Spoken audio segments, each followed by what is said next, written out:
I see smart people spend weeks preparing talks and still lose the room in minutes because the way most of us prepare presentations, it actually dilutes our work, lowers our confidence, and costs us credibility. In this video, you'll learn 3 small changes to your prep that help your ideas land clearly and make you stand out. I'll walk you through what to stop doing, what to do instead, and why these shifts keep audiences with you from start all the way to the end. Let's look at the old way first, the way most people do it. We're going to use the whiteboard. So the way most people present or go about putting together a presentation is to take their journal article, intro, methods, results, discussion, except try and fit that into a presentation time, right? So we have to fit it into a box like that. So we take a little piece from here and a little piece from here and a little piece from here. Then we do the same thing and do the same thing here.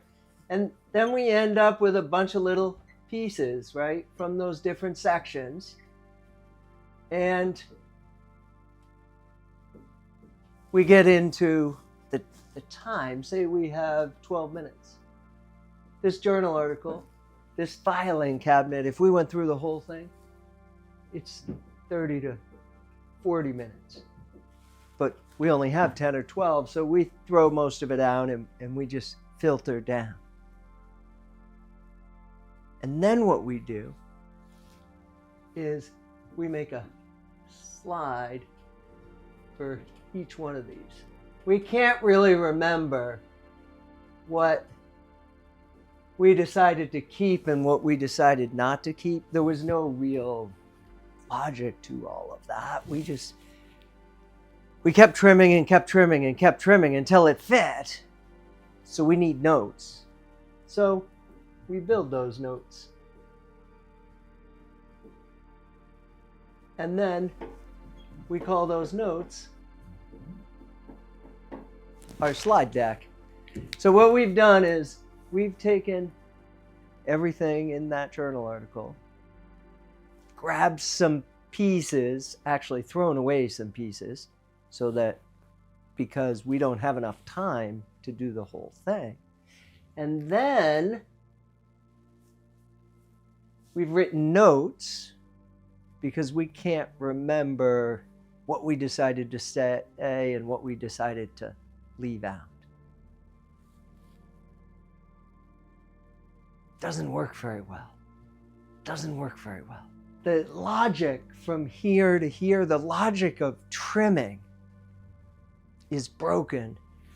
And that's why we need all this information on these slides as our speaker notes, because we can't remember what it is we decided we wanted to say. So we need a new model.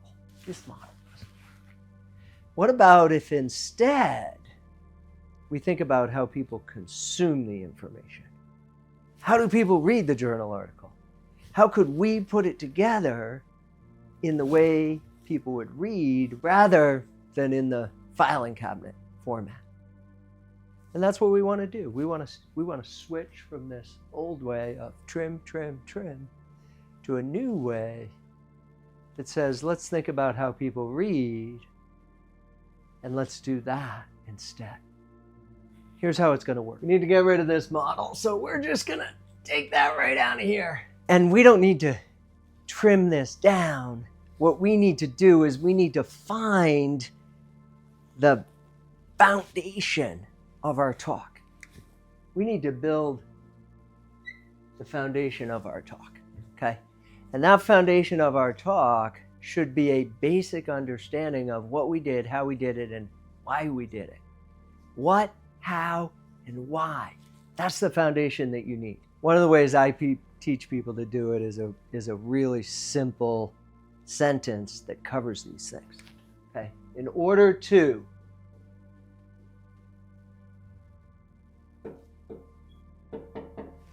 I am by so that. In order to tells us a little bit about what problem we're solving. What are we figuring out? might be a hypothesis, might actually be the so what or the why behind the hypothesis. I am by gives us a little bit about what we're actually doing, what's actually going on, and how are we doing it. And then there's so that's the significance part. That gives us the significance of what would be possible after we learn that, or what is now possible now that we have learned it, if this is research we've already finished. As simple as that. That's the foundation. That's actually the story you hope that people will tell about your research after they've listened to the story you told about your research.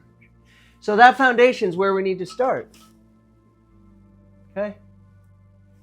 You need to have that clear, accessible, foundational understanding.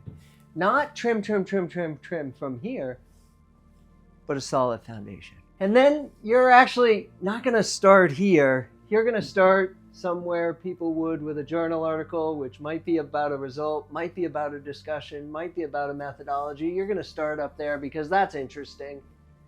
And that's going to make people curious. So you're going to start in a place that's interesting and makes people curious. You're not going to use this order. You're going to use the order they'd read. Start with something where they might start. And then you're going to do this foundational understanding.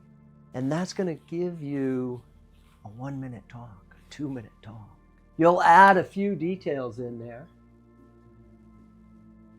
And that'll give you a 3 to 5-minute talk. And that's where you want to start. You want to start with a 3 to 5-minute talk. You build a 3 to 5-minute talk, and then you build a longer talk. The longer talk is just explaining pieces you choose to expand here. You're no longer trimming, you're no longer throwing away things. Now you have a foundation from which to build, and you're strategically adding some things that you want to add in places where it makes sense to add them. You may well give us information from the introduction. You will give us information from the introduction, but you'll give it to us at the time that we need it. We'll reference something. We'll have a question about something. We'll need that introduction to explain something that we're talking about. Why we did something or why we did it that way. And then we'll tell people, instead of giving people all this information in the beginning before we get to the main story. We want to start with the main story. We want to start with something interesting, move to the main story, and then populate that main story with the information that makes sense for this particular presentation with this particular audience. And then we're going to build slides, not that you need as notes. You don't need notes now. This is a completely logical, easy sequence for you to remember. You don't need notes. Now we build slides for your audience. They don't look like notes for you because they're not notes for you. They're helpful things for your audience to understand and remember what it is that you've said. So what do you think? Out with the old? We don't need to use this model as a way to present. And in with the new, start someplace interesting. Build a foundation. Add to it in ways that time allows and the particular audience will find interesting and useful. And then build slides that help people understand and remember. Because we don't need notes when we've built in a way that has logic and a natural trajectory to it. That's the path forward.